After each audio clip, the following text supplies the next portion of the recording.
Hey everybody, it's John from the Chainwax Podcast. Well, I was going to do a video this morning about the thing I saw in Velo last night, of many things, but it looks like they've already deleted that article. I don't see it here. It seems to have been deleted. Let me see if I can get one of the screenshots here. So on my tablet, I've still got it here.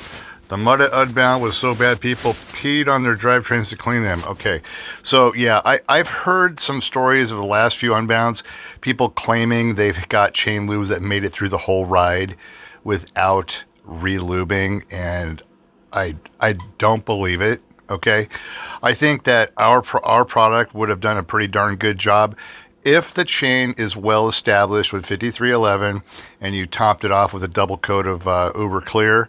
I think you may have been able to get through this ride. So the claims that people have a wax dip chain that get through these rides are false. I don't think anybody made it through this year's Unbound without relubing at least once or twice or 5 times. So on Pink Bike, somebody got around to testing the new specialized drivetrain, and this thing is, I'm more excited about this downhill bike than I have been a downhill bike in 15 years. This thing looks like it's going to be incredible. And hold on. So this drivetrain here, it looks to me like it's going to be the most chainless feeling drivetrain ever. And you can see there's a lot going on. I'm going to show you a little video of just how complicated it is and why it's a perfect candidate for 5311. So they're going to show here in a second. I don't know if the screen's going to be sideways or portrait, not sure.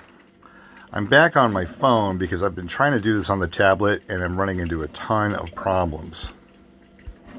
So this drivetrain is so different from anything, and it has 3 chains.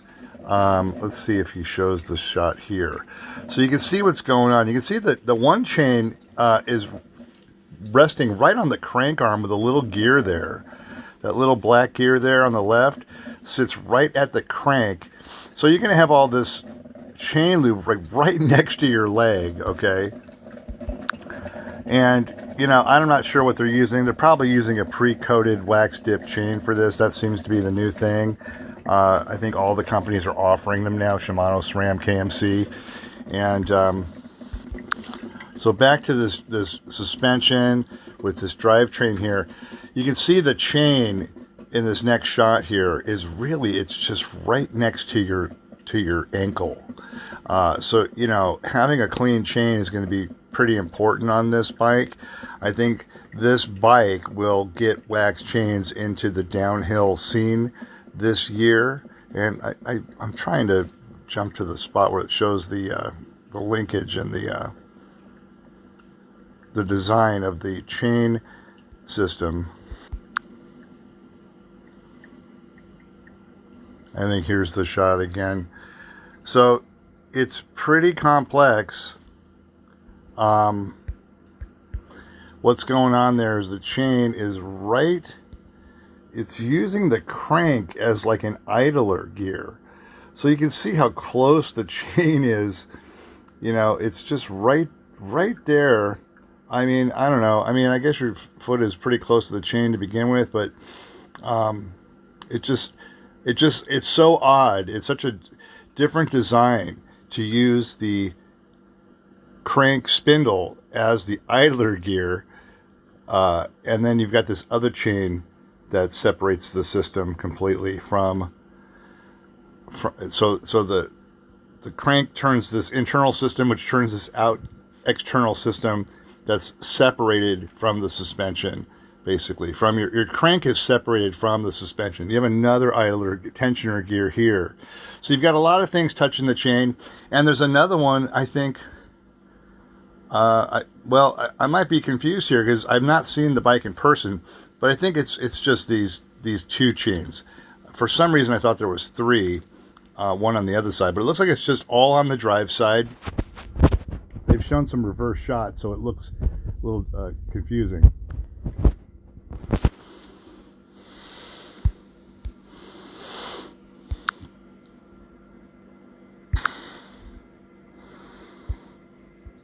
But anyway, this looks like it's going to be the number one on my list for future downhill bikes. Unfortunately, it's $11,000 for a downhill bike. I've never spent that much on a downhill bike, but it looks to be probably the most innovative design in over a decade, at least. So now in the news, KHS is out of business as of, this last week or so. I went to their website. It's still on. The last update was in August of 2025. It looks like they've just shut the doors. KHS is one of the major distributors in America. There's about 5 or 6. And so they were one of the bigger ones, and they're now gone. So, it's a sign of how tough the bike industry is right now. And there it is when you type in KHS News. Permanently shut down its U.S. distribution business and ceased operations on May 31st. So it just closed 3 days ago. It's after 50 years. It's just unbelievable. So, and there's a lot of distributors. It's a pretty competitive market. So I'm just glad I don't have $50,000 worth of inventory there, because I know how that works. Oh yeah, I do. I remember when Sport Chalet shut down. I was dealing with them at the time, and I didn't have anything in their stores, but I remember they shut all the Sport Chalets down sort of overnight, and I estimated that each store had about $2 million worth of inventory in it. And so when you shut your doors like that, you don't have to pay back your suppliers, So a lot of suppliers got screwed out of their inventory. And what Sport Chalet did is they opened up an online store and dumped all that inventory online. But since it was another business, those suppliers had to, they were in a bad spot. And I saw Pep Boys did the same little move when they shut down their parts stores and changed it to auto something, and then they came back for a minute and then they're gone again.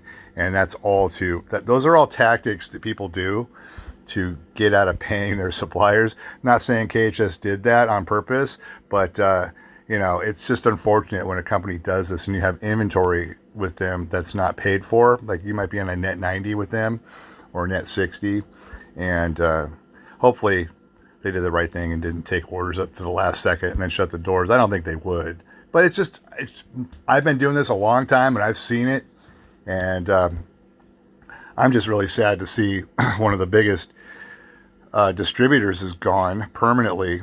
So awful. Just happened on May 31st. So yeah, I heard about that from the Bicycle Retailer and Industry News, Brain, and it's just awful. What is some good news? Well, the good news is, I got 4 rides in a row, 4 days in a row, did a ton of climbing, and I've been actually doing some testing with the new formula of the UberClear.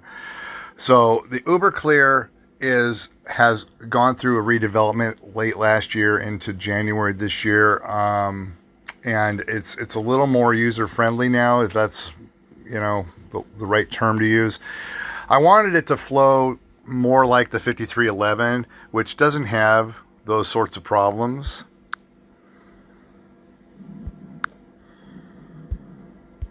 The 5311 flows really nicely. Just gotta, you don't want it frozen solid. You want it room temperature. And the Uber Clear was just sort of a little finicky, and you got to shake them all when you go to use them. Shake them up. What that does is it gets the alcohol in there moving around. Believe it or not, it gets it moving around, and it gets a little more flowing just by shaking it. It sort of revives it, and just a quick shake. And then if you can stick it in the sun, especially the Uber Clear, if you can stick it in the sun for a minute, that helps warm it up and get it to flow better. So yeah, the improvements were just for that reason. And I'm finding that the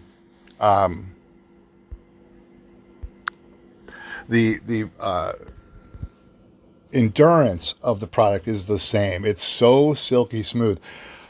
I did about 4,000 feet of standing climbs this week. which is really hard, and it's steep too. It's like I don't know, about 12%. And so the thing is that really shows me how chain lube does. Every climb was totally silent, completely silky smooth. It feels like there isn't even a chain there. It feels like a belt drive. It's so smooth. And that's the new Uber Clear formula. I'm finally getting some like kind of grueling testing done with this version of it. I knew in theory it'd be fine based on the old formula, which I still have the old formula written down, and it might come back as something else later on. It was so thick, and the endurance on it was incredible.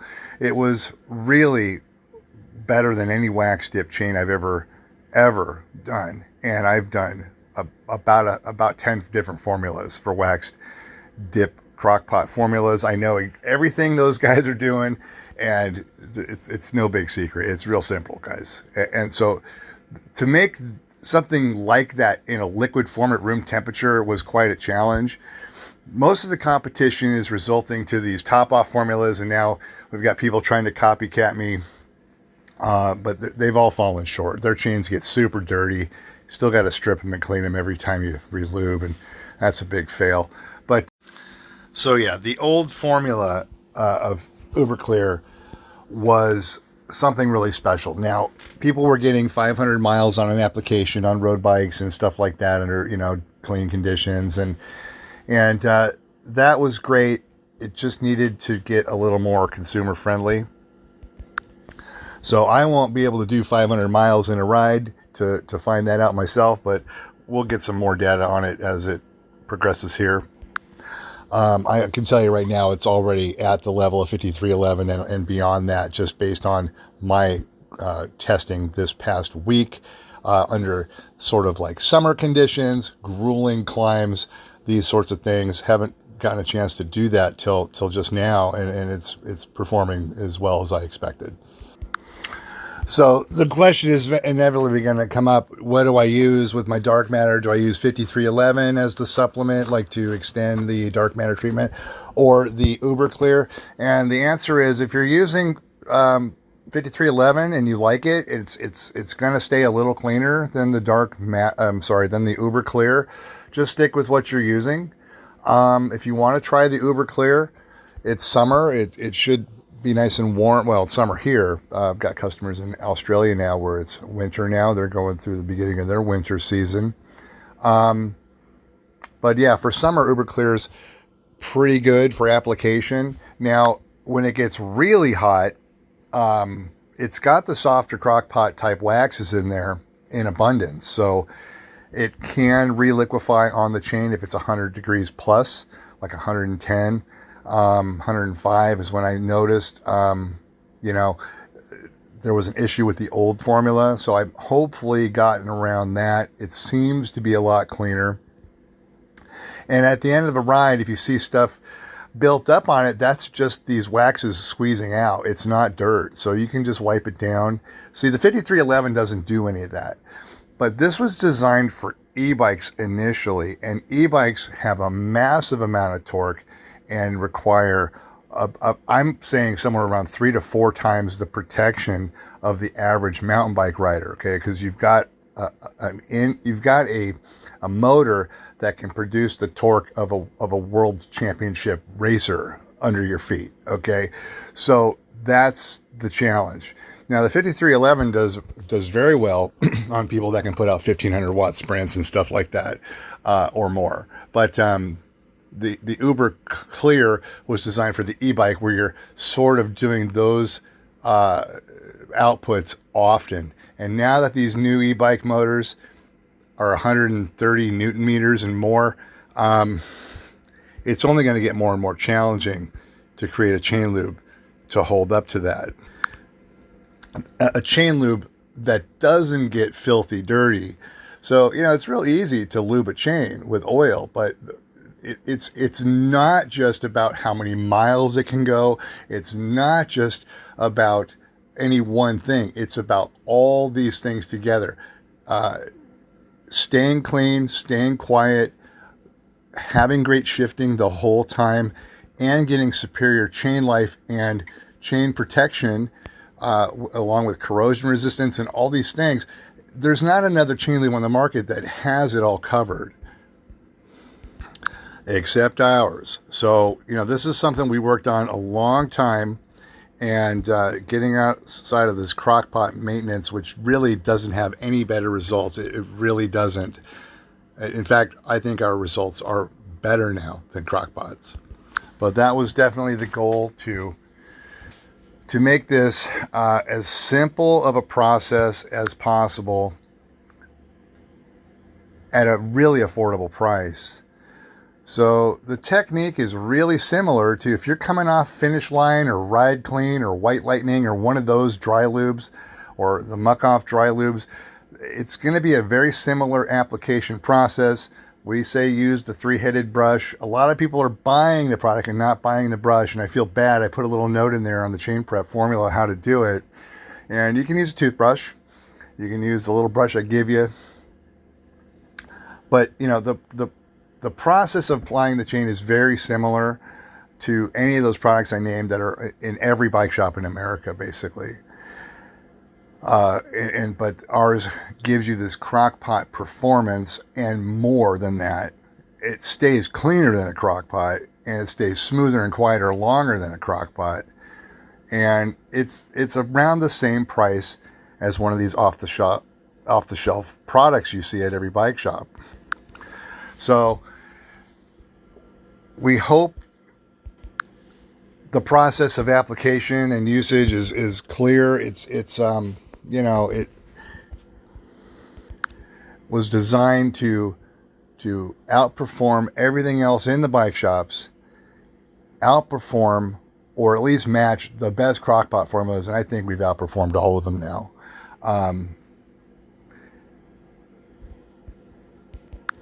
And not cost a fortune and not be a headache, and there's no cleaning after this. It's just at the very most, you need to just wipe down the chain with a rag if you got something squeezing out and you want it to look a little better.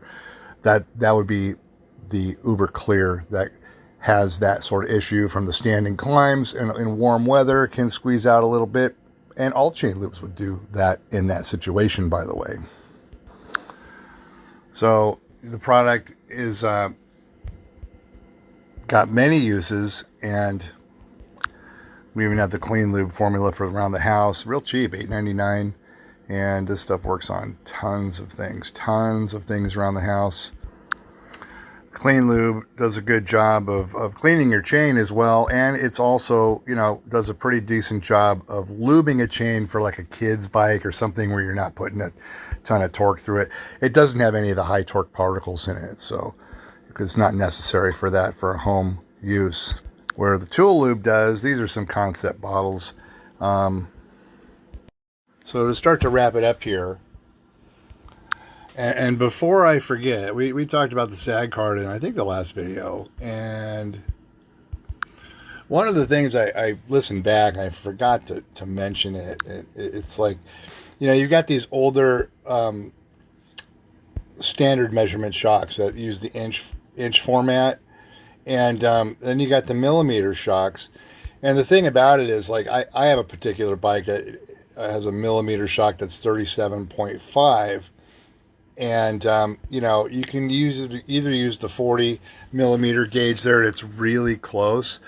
But the thing about 37.5 is it comes out to about 1.46 inches. So even closer measurement would be using the 1.5 gauge, the 1.5 inch gauge in green here for a shock that's, say, 37.5 millimeters in stroke length. So that's my XC bike. Now, on the XC topic, we talked about the new Specialized downhill bike and how innovative that is, and here we go with a really cool XC race bike, and what a crazy price tag there at 15 grand. But they have a super light, I don't know if I can find it real quick, but they have I think that's the version with flight attendant and all these things that actually add a lot of weight to it. But they actually have one that is so light. They've got a version that's 18 pounds, 14 ounces. Crazy light. I would really love to ride one of those. I mean, that's as light as my endurance road bike. And, I just know how fun it is to ride a light bike uphill. My hill climbing road bike is 14 pounds, which is ridiculous. It's a Trek eMonda SLR 8. It was the lightest production bike ever made in 2019. Or it might have been 18. I think it's a 2018 model that I have. But now you got a full suspension mountain bike that is pretty close to these weights. So and this is still full 29er too. So the innovation going on at Specialized in both directions is pretty impressive, I must say. So they have an Epic 9 comp starting at $56.99. That's, still a lot, but I don't know what the overall weight is on this bike, but they probably won't publish it. Oh, there it is. Yeah. So 25 pounds, So, yeah, for an extra $7,000 or $8,000, you get down to 18 pounds, 14 ounces. All right. So this new bike is a 120 millimeter travel rear suspension. And it comes with a 120 fork. And boy, you know what? I remember when downhill bikes were 120 millimeters. But anyway, the thing about the SAG card that I wanted to touch on is back when I designed this for this little XC measurement here of 1.0 to 1.5, I included the 1.25.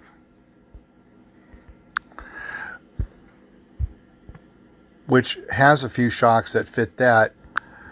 And on the other side, on the fork side, on the XC sort of gauge here of 100 to 120 millimeter forks, the middle line in red is the 110. Now at the time I created the SAG card, there was only really dirt jumpers had a 110 millimeter fork, and most people on dirt jumpers don't even set SAG. They just pump their fork up to the max PSI the fork will allow usually. And but I included it here, and it turns out that there are a lot of bikes in the last couple of years that have a 110 millimeter XC fork. That is covered here on the SAG card as well. I didn't mention that on the last podcast. The two things about converting from millimeters to inches, you can pretty much find your shock size if you do some simple math. And in the last video, I've got that formula, the math formula there. Converting inches to millimeters is real simple. 25.4 millimeters per inch. And you can get that figured out real simply. So the SAG card does cover just about everything you'll ever need to do to measure your suspension sag on your fork and your shock, no matter what size it is. And your 75 millimeter downhill shocks are covered on the 3.0 setting. The 3.0 inch shock measurement would be really close to the 75 millimeter stroke of a big downhill shock. So I think that's it. I think that's it for this podcast.